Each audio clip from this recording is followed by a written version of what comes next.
Hello, everyone. Welcome back to Dirty Martini. I hope you're doing well and I hope you're having an amazing day. If I sound weird, that is just because I literally woke up 3 minutes ago, even though it is currently 12:44. Now, let me explain. So, I was out with a friend. We were having a beer, even though I shouldn't have drank any alcohol because I'm taking quite heavy medicine because I still am very, very sick, and I resorted to the strongest thing I have in my medicine bag because every single Balkan mom, when she sends her child away to summer, she sends them away with any single medicine that's ever been known to humanity. So I shouldn't have drank alcohol. Do as I say, not as I do. Don't mix alcohol and medicine. It's not good for you. So I was drinking and I sent my friend away. I walked her to her bike and then it was time for me to go home. And I decided to walk past this snack wall, we call them, like snack corner, which is basically what it sounds like, a wall with snacks. And I was really looking forward to buying an egg bowl, which is the specialty of the city I live in, which is basically a hard boiled egg covered in local mustard and then deep fried. And I know this sounds disgusting, but it's actually absolutely delicious. And because I haven't had one in over a year, and it like especially hits very, very hard, a very good spot after you have had alcohol or after a club or after a long night. So I was really looking forward to having one, and I went there on my way home, and then grown men, 30 plus something year old men, drunk of course, were just pushing me so that they could get the egg. And this one man just grabbed the last egg, looked at me, and smiled. And I decided to wait. Did I do my Duolingo? Because I was waiting for the egg bowl to be reintroduced to the snack bowl because they keep on loading it throughout the evening, especially on Fridays and Saturdays when the city center is busy.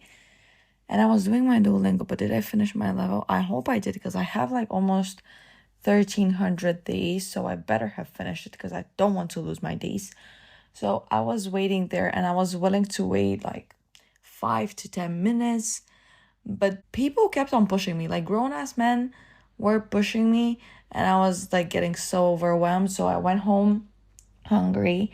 And the thing is, I don't have anything to eat. Like, the problem is the past few days I bought produce and I've been trying to get myself to make risotto, this like mushroom risotto thingy, but I keep leaving cooking for later. And this later ends up being now 1 a.m. and I don't feel like cooking now. Also, I know that my housemates would absolutely hate me if I started taking out all the pans and pots right now because our walls are made out of paper and you can hear everything. So, what I did is I just ate tortilla and cheese, and then I was trying to get myself ready to podcast. But the thing is, as I was eating my tortilla and cheese, I was watching a Santiago Studio video and I just fell asleep. But thankfully, I was smart enough and I predicted it because I know myself. I know the way I act. So I just set an alarm for 30 minutes later. And now here we are. So, welcome. Was that story necessary? I don't think so. Did I share it? Yes, you're welcome. So, today I want to take a break from everything that has been happening in my life, from turning older to not having an egg bowl today. And I just want to talk about anything and everything. I want this to be like a catch-up session. I just have had a few super long and emotionally draining weeks, and some days like have been emotionally charged in a good way, and others in a way which makes me think about the Vampire Diaries and the originals and how they could like turn off their emotions in those series. Like the vampires could just like take this extremely deep breath, throw their head back, and when they return it into a natural position, they could no longer feel. I should really rewatch those. I mean, I want to rewatch those series, both of them. Well, also I try to rewatch the blah blah blah blah blah. I tried to watch Legacies as well, but at a certain point, because I first watched the Vampire Diaries, and then immediately after that I watched the originals, and by the time I got to watching Legacies, I was so tired of seeing those faces and like hearing those narratives, because technically it is the same narrative over and over again. It's just focusing on different characters. So I want to rewatch those series, but I don't feel ready to commit to such long episodes and such long seasons all over again. I've said this before and I'll say it again, because if there's one thing I am, it is consistent. And if there's one thing I am, it is not competitive, repetitive. The TV show game in the early 2010s was something else, with those 40 plus minute episodes and 22 episodes per season. That was just like mad production. And honestly, now I can see why actors were requesting such high, what is the word? Not salary, but like, yeah, financial compensation for per episode, because that was crazy. Like, hello? And it's just, I don't know if it is my social media fried brain or something else, but I just can't bring myself to watch something that long anymore. Don't even get me started on watching a Christopher Nolan movie. I can't. But when the transition to fewer episodes started happening, I was initially nagging about it, because that's what I do by nature. I am resistant to change, but change is constantly happening. Hello. So I was initially nagging about it, but now I just honestly cannot go back to 22 episodes, 21 pilots. I have a story for you, but let's keep it for the future. So, unless it's a sitcom with a run of 15 to 20 minutes per episode, I cannot watch 22 episodes per season. I just don't have it in me. Like currently, I am watching Young Sheldon on Max, because it is part of the Bulgarian Netflix, but not part of the Dutch Netflix, but it is on Max, so shout out. So now I am watching Young Sheldon, finally, which is a shame that I'm only doing it now, considering that The Big Bang Theory is honestly one of my favorite TV series, and I've rewatched it, and I am not scared of committing to rewatching The Big Bang Theory, because I just find it very enjoyable. Also, Young Sheldon is over, and I don't know why, but some of the best TV series I have ever seen, I have discovered well after they ended. I mean, Young Sheldon ended only last year, but still. And like, on the one hand, finding a show after it has ended is nice, because that means I can binge everything.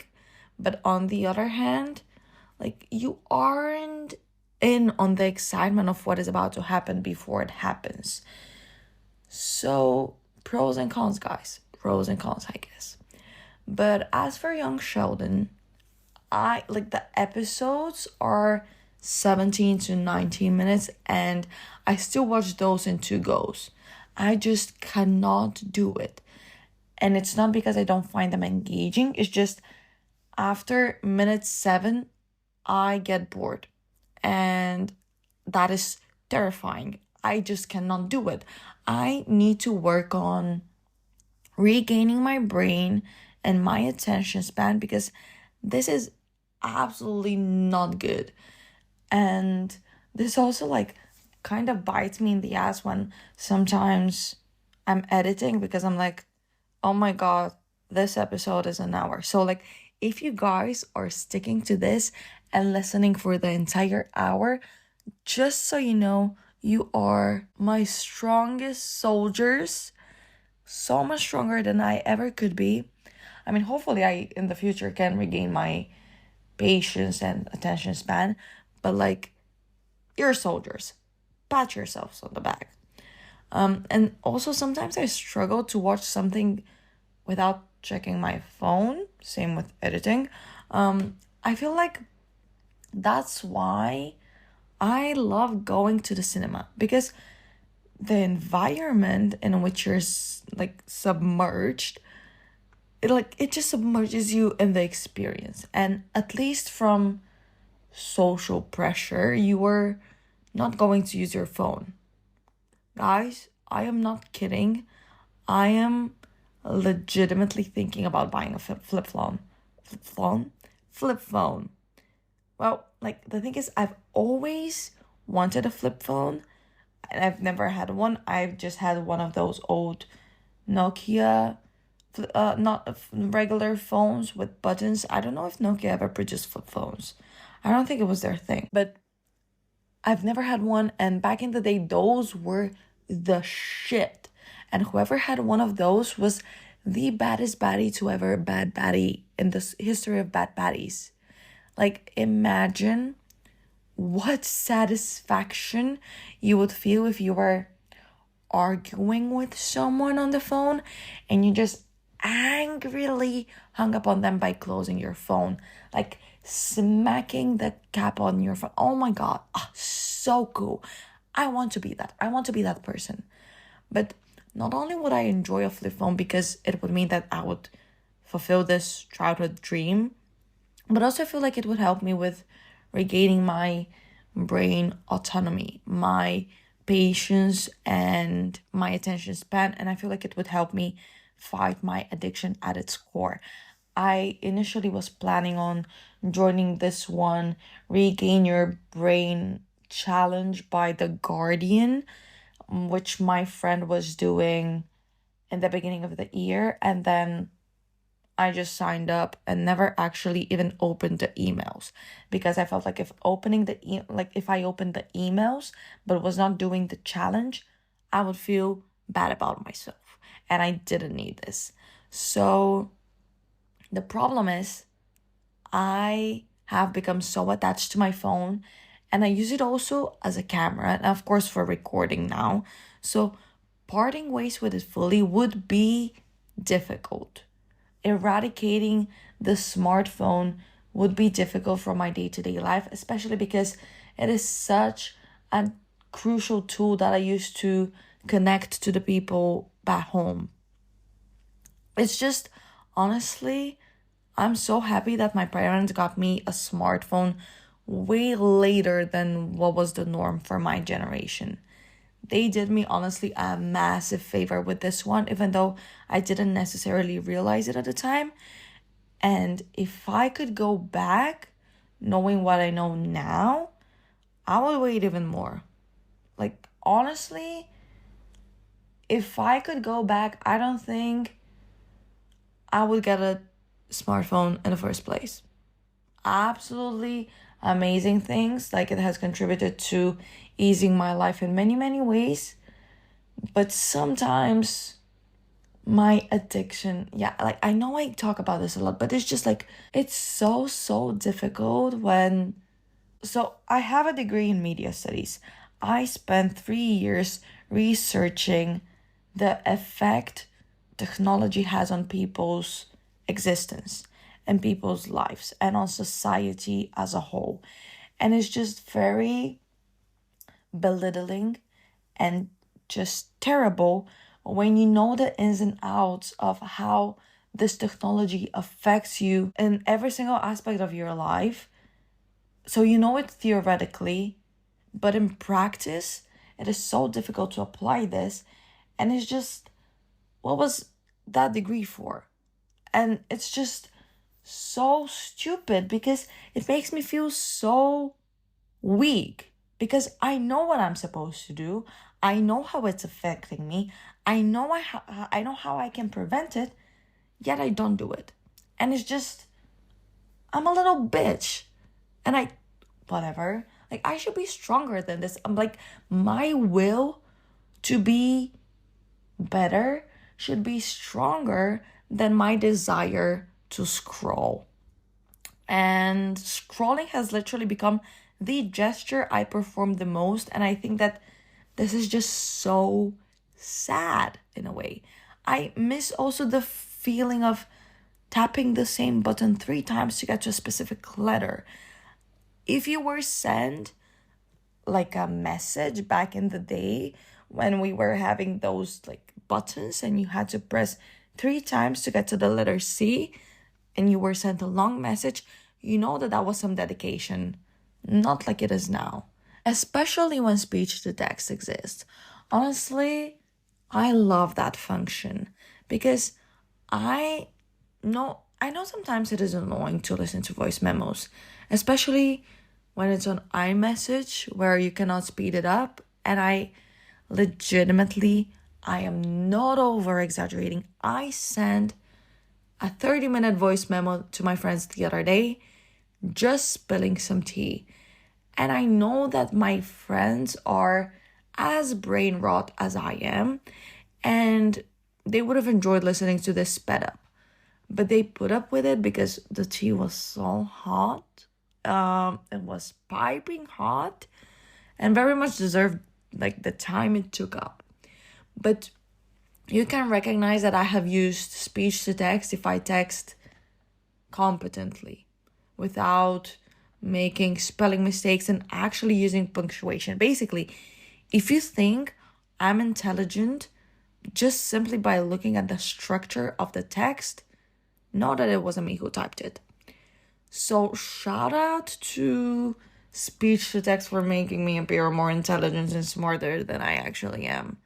And same goes to autocorrect. Although I do have a love-hate relationship with autocorrect because it can be your saving grace or it can be the single most embarrassing thing that's ever happened to you.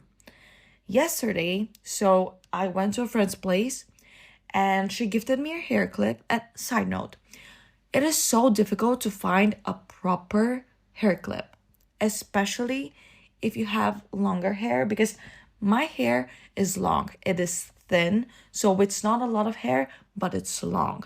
So it still weighs a bit, and I need longer and sturdier hair clips to hold it in place. And I'm not over exaggerating when I say that there was a period I would buy at least 2 hair clips per week because they were so soft and would just break as I'm using them. But I don't want to use metal ones because I feel like those just hurt. So I do prefer plastic ones, but make them solid and stable. Give me a nice proper plastic one. And I know we're trying to reduce our plastic consumption, but if you give me a proper sturdy plastic one, just one, I'm going to use that one for years instead of buying what is the word I'm looking for? Weaker and just softer plastic that is so not durable. So just give me a proper one. Give me quality, okay? And I will diminish my quantity. So my friend gifted me a hair clip. And when I got home and went to text her that I got home, I also wanted to thank her for the hair clip. And autocorrect changed my message to thank you for the hair clit. Hair clit. Thank God I caught that on time because, hello? Why would you correct clip to clit? But technology nowadays is just crazy, man. It is mind-blowing to think about how far we've come in today's age, like in everyday technologies, like leave the complex robotics and stuff to the side. The everyday technologies are just mind blowing. Like those everyday regular uses, non-professional ID, non-computer science specialists, like those type of like just plain old, well, not plain old, because this is exactly what I'm trying to say, like that they're mesmerizing everyday technologies. And I'm not even referring to AI. And actually, don't get me started on AI. AI can be a great tool and it can be used for amazing things, but it's also scary. And I'm not only talking about potential data leaks and deep fakes, which are also very, very serious and should be paid attention to. But I'm also talking purely related to sustainability. So if you're using AI, please use it responsibly and be mindful. And for the love of God, don't use ChatGPT as a search engine. Well, yeah, that is so weird, honestly. I just don't get it. Do it like us prehistorical beings do and just Google it. And if you don't get the answer within the first page, and you would have to go to the second page that Google suggests, then I guess, and you're of course never going to go to the second page, so I guess you'll never know. Live in lack of knowledge, but don't use ChatGPT as a search engine, please. Also, why did Meta add AI to their chat services? Like, that's why. Do we need AI in every single thing we do? I feel like, honestly, I don't mean to sound old-fashioned and anti-progression, and I don't mean to not sound like a Gen Z, but like I feel like we have gone a step too far, or maybe even more than a single step with AI. Like, I am not shitting you when I say that I have had people tell me that they have used AI to muster a response to someone because they didn't know how to flirt back or how to put their point across or how to argue intelligently or how to manipulate properly or whatever. Be like the rest of us and push through the embarrassment of not knowing how to flirt and let whatever you said haunt you for the rest of your days and wake you up in the middle of the night. Okay? Okay. You're missing out on a core human experience. Also, AI, if you're listening to this, thank you. I always say my thank yous to ChatGPT because I have used ChatGPT and I am not shitting you. I wish ChatGPT a happy birthday because no matter what I just said, despite everything I just said, I am trying to be on their good side because if they do end up taking over the world, I want them to be like, she's one of the good ones. She says thank you. She says please. She wished me a happy birthday. Let's not take over her mind, shall we? Okay. But this thing that happened to me, so it happened to me quite recently, and it was such a mind fuck as to how far we have come with technology. So, a few weeks ago, I noticed that there was a problem with my laptop and it was not playing any sound for over a day. And I was very worried because my warranty is in Bulgaria and I didn't know who to reach here to get it fixed. Also, I needed my laptop because I was preparing for exams, and even a day without it during that period would have been very not decisive, determining, yeah, just whatever. And I didn't know what to do. So restarting the laptop and updating my software did not help. Before you suggested it didn't help. Which is usually what helps with my headphones, which also every now and then stop playing sound for whatever reason. I just restart and reset them a couple of times and they're all good to go. Knock on wood, because I cannot afford new ones right now. And I know that for my next pair of headphones, I want to buy a high class JBL ones, because I have been using JBL for quite a few years now. I only use overhead headphones because they're the only ones I find comfortable. Earbuds, no, I'm good. Thank you. Also, for whatever reason, and this has been confirmed by a doctor, so I am not making it up, my ears are significantly different from each other. So using like earbuds is just not going to help. So I use overhead ones, and I've used Sony, and I've used JBL. Actually, have I used Sony? I don't remember, but I think I have. But JBL, honestly, I'm sure I was happy with the Sony as well. I just think I switched to JBL because they were cheaper. Because I used the lower class JBL and I'm super happy with them. Excuse me, as I mentioned, I am still sick. But the thing is, I would love to invest in a higher quality pair, because the ones I have now, so like I mentioned, they're the lower class and they're so amazing. Like the sound is great, but the cushions are not leather. And so the thing is, when I buy something leather, I want it to be faux leather. I never want to buy real leather because it's just a personal preference. But those ones, they're not leather or faux leather. They're just made of this thin material. I honestly don't even know what it's made of. I don't know what it is, but it rips quite easily, I would say. Because I sweat. I use my headphones when I work out. I use my headphones every day, all day. So they just wear out. And I think that's normal.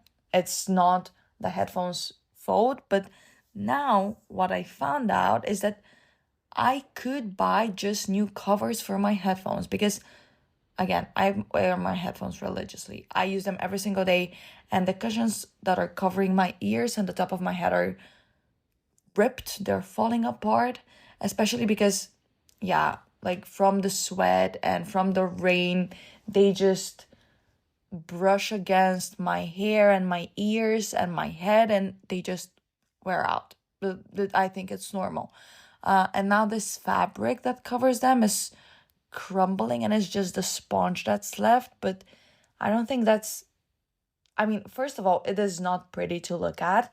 It also leaves fabric in my hair, so it looks like I have dandruff, and I don't have dandruff. Also, guys, like, not only am I leaving cooking for the last possible minute and then I end up not cooking, I've been procrastinating washing my hair for the past 4 nights. No, 5. It's Friday. So, yeah, I haven't washed my hair since Sunday. So, if you're out there with unwashed hair, hi, buddy, how are you? We're twinning. It's just, it's so much work, especially because my hair is now long. It takes forever. And it always takes me forever to get myself to wash my hair. But then after I wash my hair, I just feel like so much more cunty. And I love feeling cunty, but it's exhausting.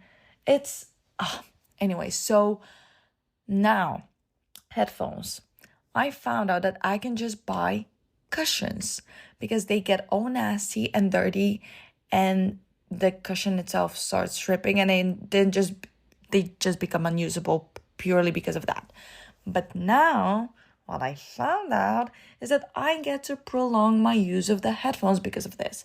So I can just purchase new cushion set and replace the original one. Yes, it's not original. It's not made produced by JBL. It's from someone making cushions compatible with JBL, but it's okay. So shout out to whoever decided to make those cushions, because I know that JBL themselves do not offer it and don't want to offer it, because the whole idea is that when it rips, you get a new pair of headphones. And that is yet again how capitalism wins. So back to my laptop. It was not playing any sound, and I was very, very worried because my laptop is new. Like, I saved up for it and I bought it literally last summer. So I bought it before I started the pre-master because my old one barely got me through the bachelor. Poor thing. Thank you for holding on for that long. Thank you for your service. Thank you for getting me through the bachelor thesis. And thank you for allowing me to start and create Dirty Martini. So, but apparently, Microsoft have this customer service where you can connect to a customer service representative from a distance and tell them what the problem that you're dealing with is, and they can solve it from a distance. They basically enter your laptop through a link they provide you. You give them access to your laptop and they solve the issue because they take full control over your device. And I was so freaked out because, first of all, yes, sure, technically they protect your data. But the thing is, I'm a bit paranoid when it comes to sharing things online, like personal details and personal data that can be indicative. Hello, indicative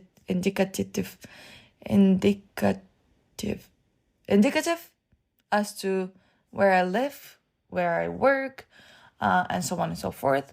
And I know that this is quite ironic, super duper ironic, considering that I come here every single week and expose the deepest, darkest secrets of my soul. But it's different somehow in my mind. Don't ask me how that difference is outlined in my head. Don't ask me how I make that distinguishment. I don't know, but it's different. So I'm a bit iffy when it comes to giving my email address, my phone number, and any sort of identification form, which is why I constantly use incognito mode. Yeah, I don't know, like this, no one can hold anything against me, and no one, well, the things to be held against me literally being like, how do I spell this word? Do you write this together or apart? What is the meaning of that word? So I use incognito because I'm fucking stupid and I don't want anyone to see that I have looked up what a single word means. And like, what is even more embarrassing is I don't only do this in English, I do it mainly in Bulgarian because it's just crazy. So I hope no one ever gets a hold of my browser history because it is legit so embarrassing and so incriminating as to how plain stupid I actually am.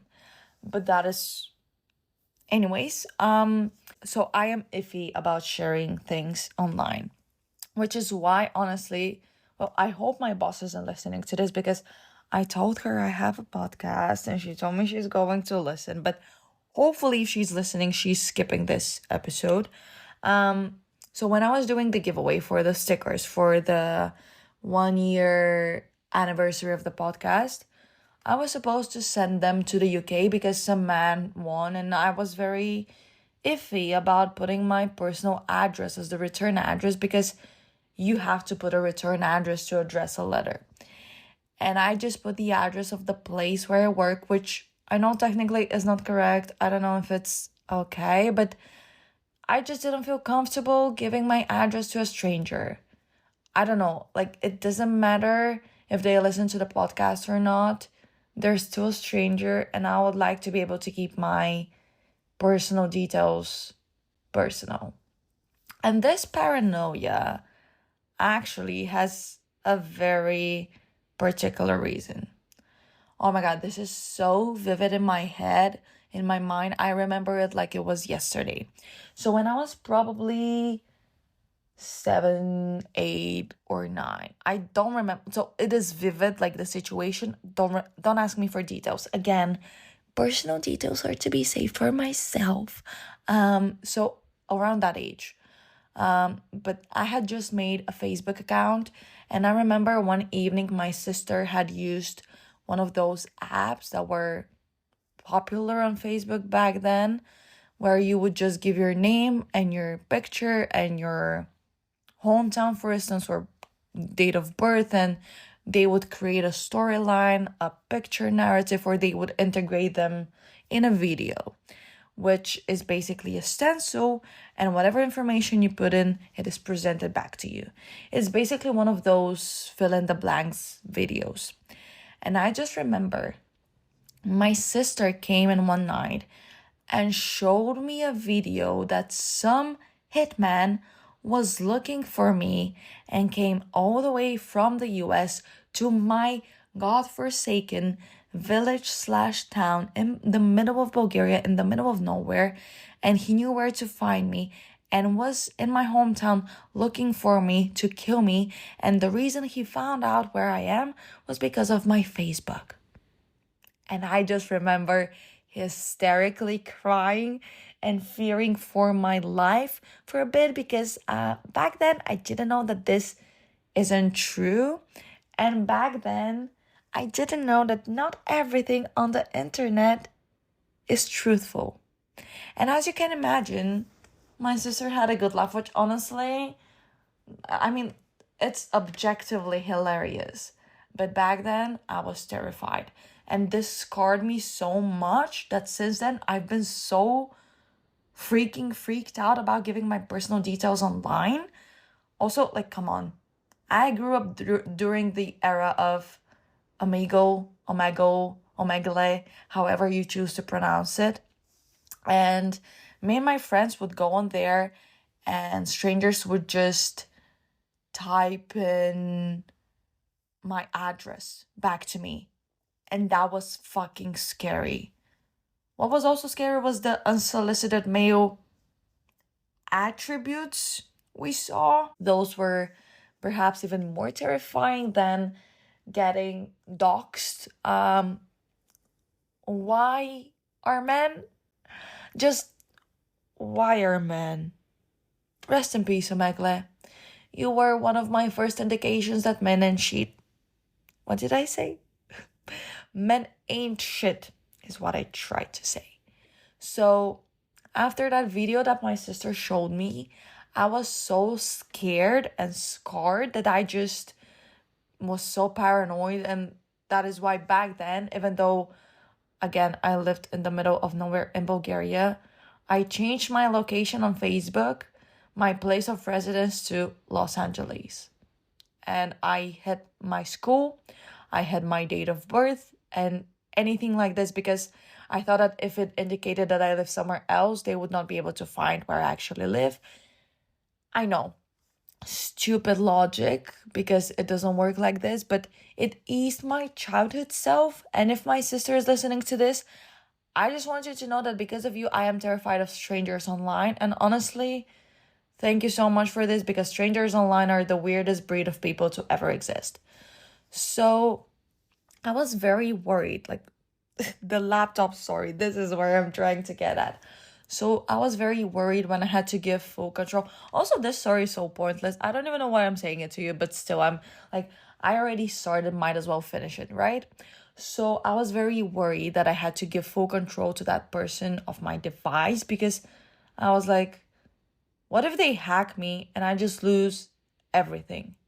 But thankfully they didn't. And the thing is, it is you observing them, as they literally use every single thing on your laptop from a distance, and you lose control of the device as they're using it, and you lose control of everything on your laptop. And my paranoid self was praying that they won't download all my data. I mean, not that there's like anything to be found on there, like they would just, on my laptop, they would find just academic essays, and like I mentioned before, on my browser, can I please speak correctly? They would just find, how do you spell necessary? And that whole experience was just so creepy, getting help from a distance. And it's so futuristic. And I swear, guys, we live in the future. The future is now. And I never thought that this is something that could exist. I mean, of course, hacking is kind of the same thing, entering from a distance. That is just hacking with consent. and hacking for a good reason, to help you, not hurt you. But it was still kind of freaking, and it's just so crazy to me that this is something that is so normalized now. I mean, it is, I'm not saying that it's not normal, it's the expected progression of technological development, but imagine explaining this to a Victorian child. It would send them into an immediate coma or kill them, and they used to die of less. Okay, that was unnecessary. Let's move on. So, what have I been up to? My movie of the month. You know what? I feel like I should turn this into an actual series because I've told you before, I am trying to get to the cinema, to go to the cinema at least once a month. And I feel like it would be really, really nice to share my experience with you so that maybe you can go and watch that movie and we can talk about it, or just in general so that I can share my experience with someone. Because what I found out after I started becoming a regular at the cinema is that I prefer going to the cinema alone rather than going with someone else. And I feel like just, you know what? I feel like it would be nice to just create a little calendar, like of the 12 months. And for each month, I just put the movie I saw in the cinema and we can talk about it. Oh, that would be so cool. And we can do a little recap at the end of the year. It's barely April. Also, guys, existential crisis time. When April started, I just want you to know, because I cannot be the only one struggling with this thought, 25% of the year is already done. A quarter. Yep, 25%. Where did all the time go? I have no clue. You're listening to this when it's the middle of April. So terrifying. Absolutely fucking terrifying. Can time please slow down a little bit, because I don't know like what to do.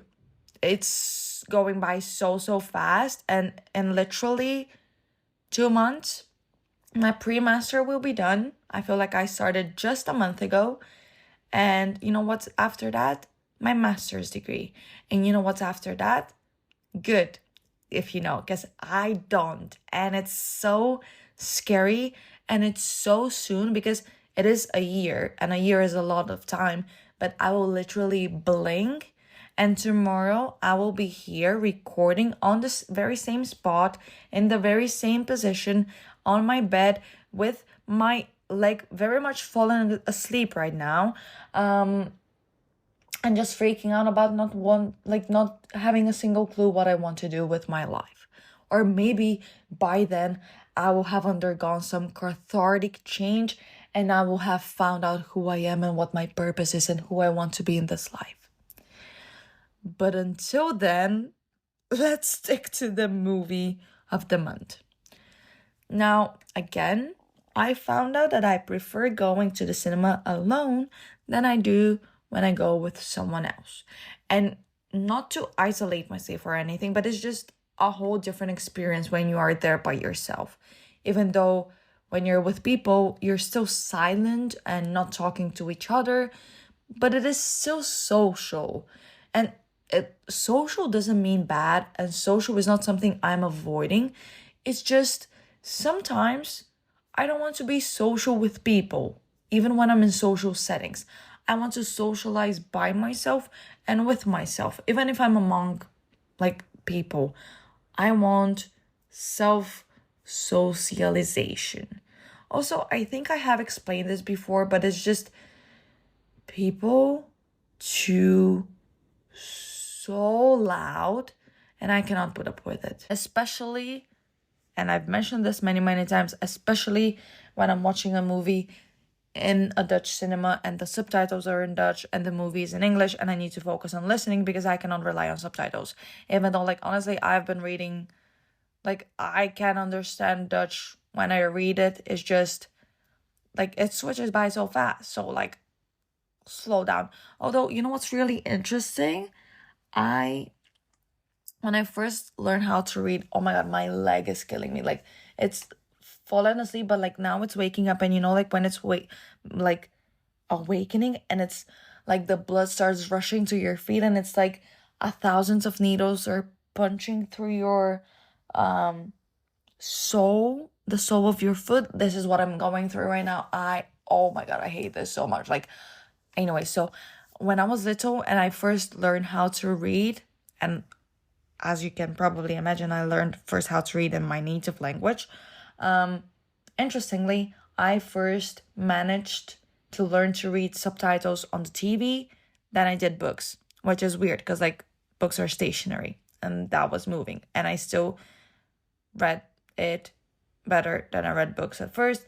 But then I also started memorizing books by heart. I was a weird child in that sense. Like I would literally memorize books, and in family functions, I would just get on top of the couch or the armchair and just recite the entire book I had memorized. So yeah, see what I mean about reclaiming my brain? Because I used to have a brain. Where did it go? Literally, I know where it went. It went to Meta and it went to TikTok. And I am the one to blame for it because they're just a business and I am using their product. And you know what the product actually is?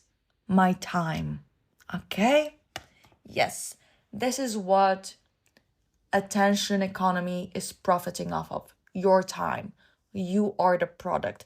If you get something for free, it is not free. Usually you are the product. You, your data, your attention span, your feelings, your time, anything you regarding you.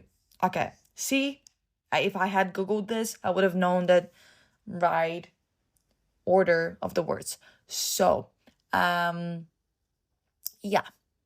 I don't like people chewing loud in the cinema. And when I'm by myself, if there are more seats available, I can just book one as far from people as possible so that I don't have to hear them ruminate like goats. Sorry, not sorry. I don't think I have misophonia. It's just that chewing with an open mouth makes my blood boil and genuinely makes me aggressive.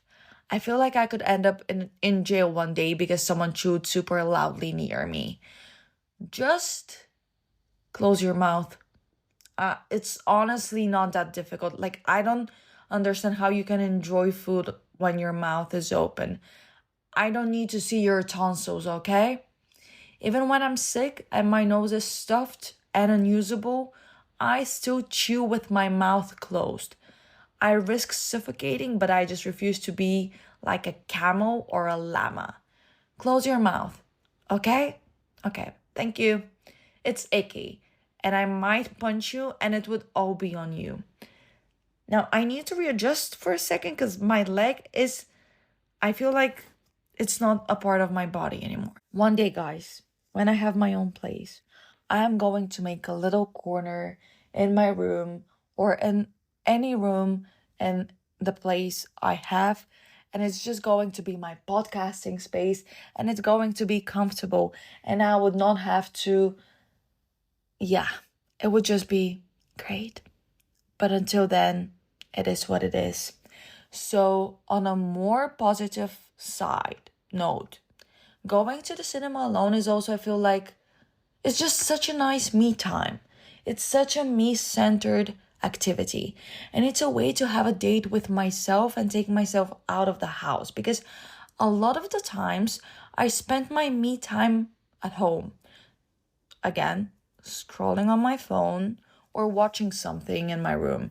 And while I enjoy my room, and it's the place where I feel the most comfortable, although my leg begs to differ right now, it is so nice to be by myself and be by myself and be with myself outside.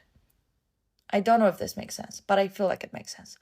But it's just finding the comfort of your company in a place where you don't feel comfortable can facilitate a lot of growth and can facilitate a lot of respect towards yourself. And most of all, can put you in situations that you cannot encounter in your room so you can learn more about yourself. And I feel like that's just so cool.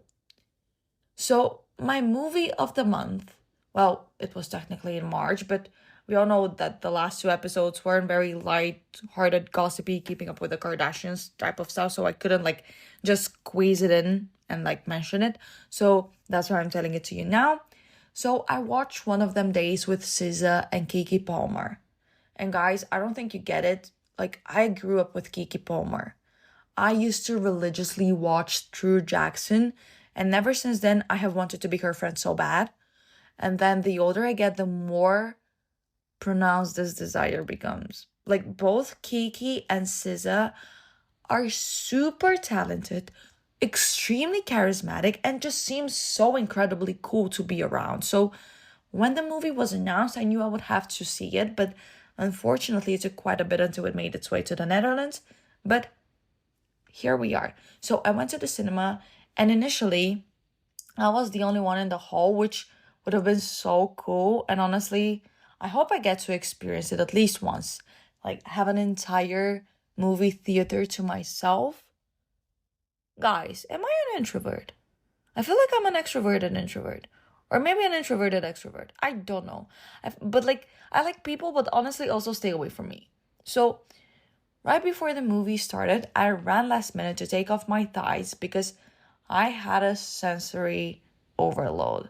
It was so cold and I had put on one of those fluffy tights, which honestly saved me throughout the winter. And I recently went to Primark, and because they're trying to get rid of the winter collection, they're discounted, and I managed to find a pair in my size, which was amazing. And before anyone judges me for shopping at Primark and buying fast fashion, there's no need. I already judge myself. I unfortunately, however, cannot afford sustainable fashion at this stage of my life, but I try my best to make fast fashion slow, and I do it quite successfully because I buy clothes less than 3 times a year. Like, I buy a piece of clothing less than 3 times of it in the year. And I still wear clothes I wore back when I was 16.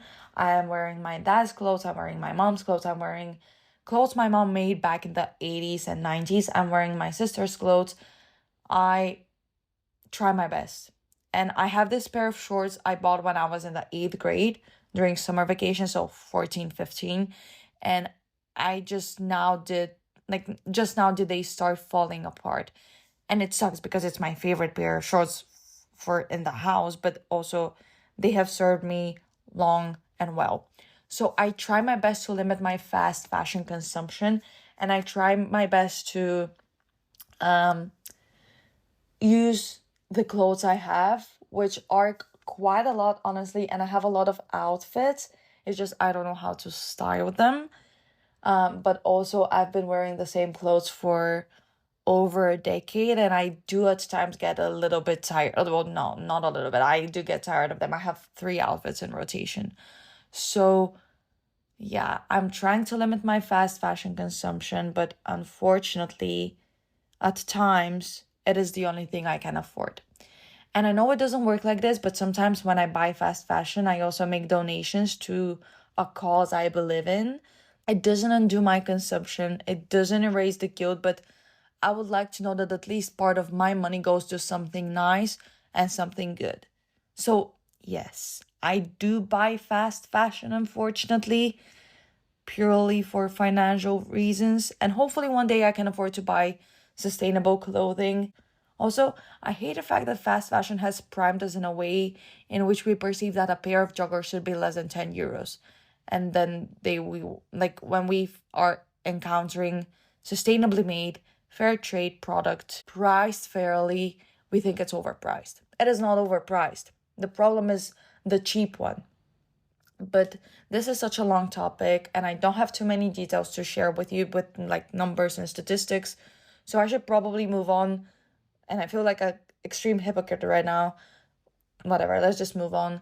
So I ran to take off my thighs, which honestly, this is such an irrelevant part to the story. I don't know why I'm even mentioning it. Like, I personally don't even care about this, but like, why should you?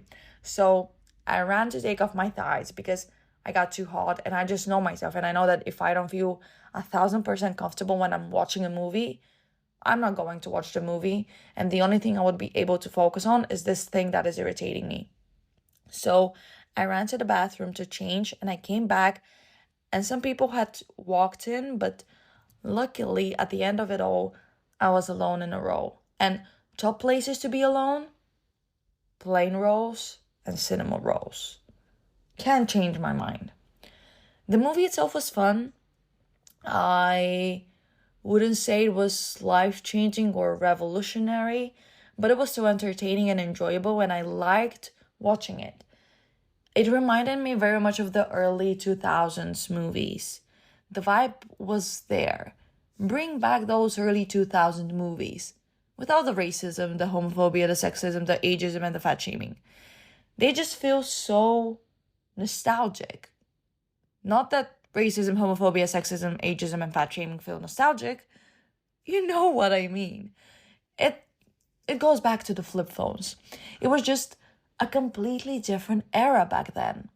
And maybe life was easier, or maybe it wasn't, but I didn't know, because while the 2008 economy was crashing, I was at the swings with my friends.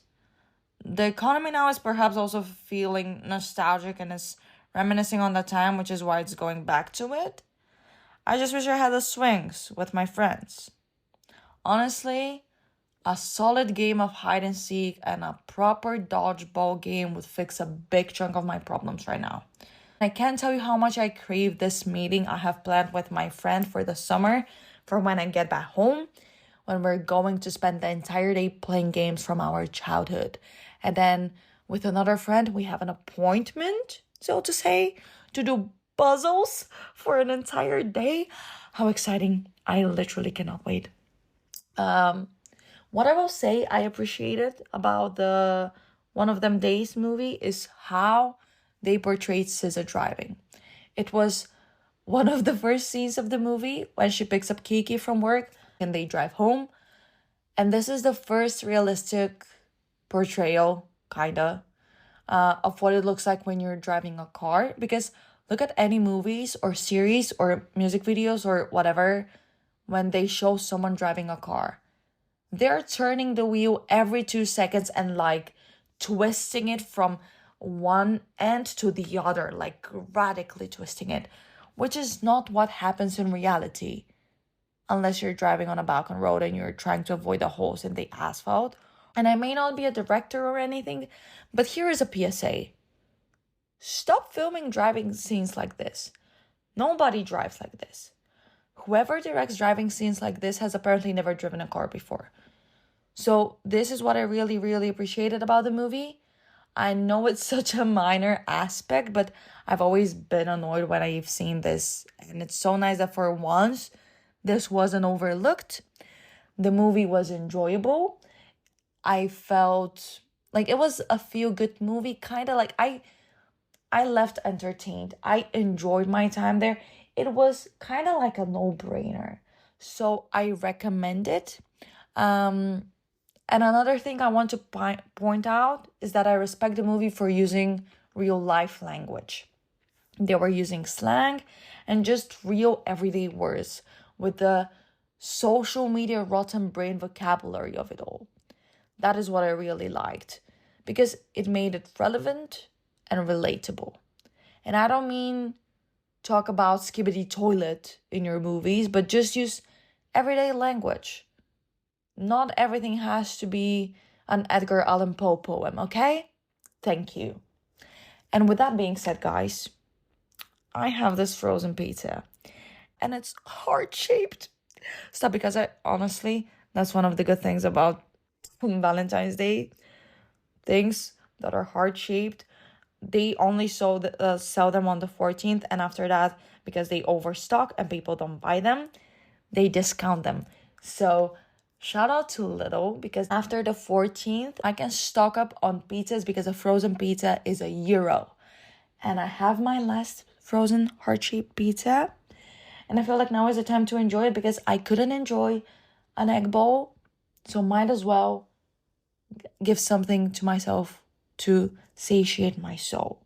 So thank you so much for listening to this episode, guys.